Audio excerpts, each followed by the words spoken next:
Bastien Millot, bonjour. Bonjour. Aujourd'hui, vous vous intéressez donc à l'actualité de Pierre Ducan. Tout à fait. Récemment, docteur, l'une de vos propositions a fait tout un ram-drame. Vous avez en effet proposé que la discipline alimentaire compte pour le bac. Du coup, depuis, beaucoup ont essayé de vous clouer le bec. À la télé, par exemple, Marina Carrère d'Encausse vous a mise en cause. Heureusement, ça fait longtemps que vous n'avez plus peur, docteur Ducan, dira-t-on.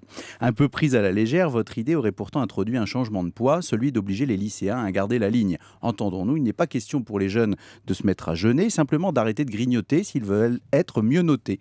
L'idée de Ducan, c'est surtout de rééduquer en distribuant des bons points à ceux qui perdent de l'embonpoint. En publiant une lettre ouverte au président de la République, vous comptez donc contribuer à un changement de régime. Certains vont même encore plus loin que vous. Après l'option au bac, pourquoi ne pas créer une nouvelle taxe payée par les contribuables enrobés? On appellerait ça l'impôt sur les eaux. Bref, autour de vous, en ce moment, docteur, ça balance. Mais après ces polémiques, ceux qui attendaient de votre parrain, mea culpa, sont restés sur leur faim. Et en quelques mois, le docteur Ducan est devenu le plus célèbre des nutritionnistes. Ah oui, c'est vrai, vous le savez, docteur, le surpoids est un sujet brûlant car nos sociétés ont tendance à s'empiffrer et ça risque d'empirer. En tant qu'expert des kilos qu'on perd, vous avez réussi à faire beaucoup parler de vous. Dans le métier, c'est ce qu'on appelle la méthode Boucan. Du coup, les personnes atteintes d'obésité se tournent vers vous sans trop hésiter. Vos conseils ont un grand succès et votre salle d'attente déborde. Pour la vider plus vite, vous devriez donner des consultations de groupe. Comme dit le proverbe, plus on est de fous et moins il y a de calories. Mais sans jamais oublier évidemment la question de l'éthique en diététique, car les régimes qui nous font arrêter de manger représentent aussi un danger. L'estomac ballotté par l'envie de boulotter.